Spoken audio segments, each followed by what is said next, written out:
আমার জরায়ু নিচে নেমে গেছে, এখন হাত দিলে জরায়ুর মুখ ফোলা অনুভূতি হয়, আবার কিছুক্ষণ পর ঠিক হয়ে যায়। হালকা সাদা স্রাব আছে কিন্তু কোনো গন্ধ নেই, তাহলে মাঝে মাঝে এমন ফোলা যায় কেন? আচ্ছা, সো এটা হচ্ছে আপু পেলভিক অর্গান প্রোল্যাপস, এবং পেলভিক অর্গান প্রোল্যাপস হচ্ছে যে আপনার যে পেলভিক যে অর্গানস গুলো আছে, সেটা জরায়ু হতে পারে, অনেক সময় ব্লাডার হতে পারে, রেকটাম হতে পারে, সেটা যোনিপথের মুখের ভিতর দিয়ে বেরিয়ে যাচ্ছে। সো আপনি যেটা আসলে কি এরকম পেশেন্ট আমি জীবনও দেখি নাই, কোনো সমস্যা হইতেছে না, তারপরও ডাক্তারদের কাছে কোয়েশ্চেন করে বা প্রশ্ন করে এমন কেন এমন কেন। তোমরা আজাইরা আসলে বেকারটা হতো। আজকে আমি ভিডিওটা করতেছি শুধু 12 বছর থেকে ধরে 100 বছর মেয়েদের জন্য, সবাই আমার ভিডিওটা দেখতে পারবা তোমাদের জন্য। কেন এই কথাটা বলছি, এই আজে বাজে যে প্রশ্ন করো ডাক্তারদেরকে, ডাক্তাররা কি সঠিক উত্তর দিবে তোমাদেরকে? দিবে না। দেখো একটা জিনিস, এটা হচ্ছে প্যান্ট। যদি মনে করো এভাবে রাখি এভাবে থাকবে, যখন যে কোনো জিনিস মনে করো নিচের দিকে যখন একটু লুজ হবে বা তুমি যে কোনো জিনিসই একটা করবে, এটা কিন্তু নিচে নামে আসবে। তো জরাটা এমন, যখন তুমি বসবে তখন এটা কাছে এসে পড়বে।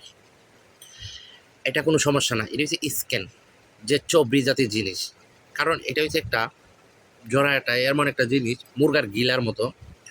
তো আজকে কেন এই কথাটা বলতেছি, তোমরা অনেক মেয়েরা অনেক ধরনের ডাক্তারদেরকে প্রশ্ন করো যে আমার এই মুখে মুখ, ডাক্তাররা কখনো তোমাদেরকে ভালো সঠিক রাস্তা দেখাবে না। অনেক মেয়েদের আছে জরায়ার মুখে একটা বাত হয়, এরকম একটা বরণ হয়, মানে বাতের মতো। তো এটা যখন হয় তখন জরায়ার মুখটা ছোট হয়ে যায়, তখন এই বাচ্চা হইতে চায় না। তখন মানুষ কি বলে, ডাক্তার দেখো, হয় না কেন। তো ডাক্তার কাছে গেলে ডাক্তার বলে যে তোমার তো জরায়ার মুখে টিউমার হয়েছে। এখন তো পেশেন্ট তো পাগল হয়ে গেছে যে আমার জরায়ের মুখে টিউমার, আর কখনো বুঝি বাবা মা রাগ শুনতে পাবো না। আসলে ভুল ধারণা। এটা যদি কোনো হাতের চাপে কোনো বা কোনো পদ্ধতিতে টিপ দিয়ে বাতরা বাইর করে দাও, আবার ঠিকই তোমাদের জায়গায় চলে দাও, এটা কোনো বিষয় না। যদি ব্যথা করে তাহলে তোমরা ডাক্তার দেখাইতে পারো, যদি ব্যথা করে। তা না হলে তো তোমরা তো নিজেরাই জানো, যখন এটা নিচে তুমি উঠবে বসবে তখন এটা নিচে অবশ্যই আসবো, হাতের মধ্যে লাগতে পারে। এটা ডাক্তারের বলার কোনো প্রয়োজন আসে না। আর ডাক্তাররা কখনো তোমাদেরকে ভালোর রাস্তা দেখাবে না, টাকা খাওয়ার জন্য ডাক্তাররা এরকম একটা বিজনেস করে। তো আমি তোমাদেরকে কোন কথাটা বলতেছি, দেখো মানুষ মাত্রই ভুল, মানুষেরই ভুল থাকে। ডাক্তার হোক যে কোনো ব্যাপারেই হোক, ডাক্তার কখনো তোমাদেরকে সঠিক রাস্তা দেখাবে না। কেন এই কথাটা বলছি আজকে, এই যে তোমরা বলছো যে অনলাইনের মধ্যে, আমি তোমাদেরকে বলি, যখন একটা মেয়ে 12 বছর হয়, মান্থলি যেটা তোমাদের ব্লাড যায়, এটাকে মিন্স বলে। কবে হয়? 12 বছরে ওর পুরা পূর্ণতা পায় শরীরে, তখন বাম পাশে থাকে। যখন 15 বছর 20 বছর হয়, সেন্টারে আসে মুখটা, তখন মনে করে বিয়ে হয়, বাচ্চা কাচ্চা হয়। যখন আস্তে আস্তে বয়স হইতে থাকবো, আস্তে আস্তে সূর্যের মতন ডাইন পাশে আইসা পড়বো। যখন 45-এ, কেউ 45ও বন্ধ হয়, কেউ 50-এ হয়, কেউ 55-এ হয়, কেউ 60-এ হয়। মানে এক একটা এটা বডি ফিটনেস বা বডি যার ভালো বা শক্তিশালী, তাদেরকে বেশি দিন একটু মিন্স থাকে। তো এই নিয়ে তোমরা যদি গবেষণা করো যে আমার এমন হইল তো তেমন হইল তো অনলাইনের মধ্যে, এটা হচ্ছে প্রত্যেকটা মেয়েরা জানার উচিত যে মিন্স শব্দটা কি এবং মাসিক মানে কি। এটা স্বাভাবিক, সবারই হয়ে থাকে। আমরাও দুনিয়াতে আসছি এই মা বোনদের জন্য। তো কিছু কিছু জিনিস লজ্জা হয়, লজ্জা লাগে, কারণ এগুলা বলতেও লজ্জা লাগে। ডাক্তারের কাছে গেলে কখনো তোমাদেরকে সঠিক রাস্তা দিবে না, কেন না? ডাক্তারের কাছে গেলে এই পরীক্ষা করো ওই পরীক্ষা করো, রোগ নাই তারপরে তোমাদের শরীরে একটা রোগ ঢুকাই দিবে।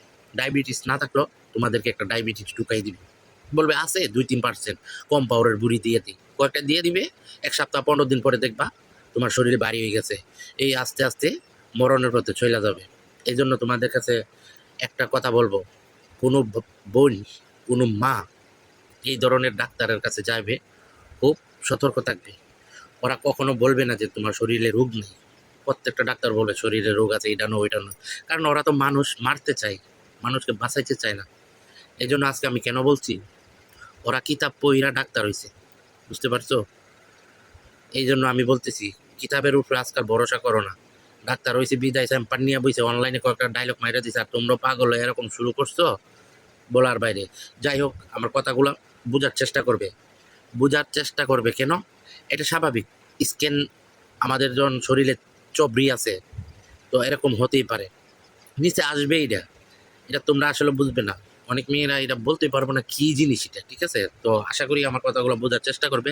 কখনো পারতে কেউ ডাক্তার কাছে যাবে না, আর যে ছেলে হবে না মেয়ে হবে আলতাসুনু এগুলা তো যাবে না। আর সিজার না করায় আনি পারো, সবসময় যারা ছেলে সন্তান হবে এই চেষ্টাটা করবে, কারণ ডাক্তাররে অযথা এগুলা গোপন জিনিস দেখানো এটা গুনাহ, মুসলমানদের মধ্যে নাই। তো আজকে এই কথাটা বলার মানে হচ্ছে এটাই, অনলাইনের মধ্যে এরকম একটা প্রশ্ন তুলে ধরছে, আমি যদি এই কথাটা না বলি এখন না হয়ে যাবে, এই জন্য তোমাদেরকে আমি এই কথাটা বলছি। তো সবাই ভালো থাকবে, আসসালামু আলাইকুম।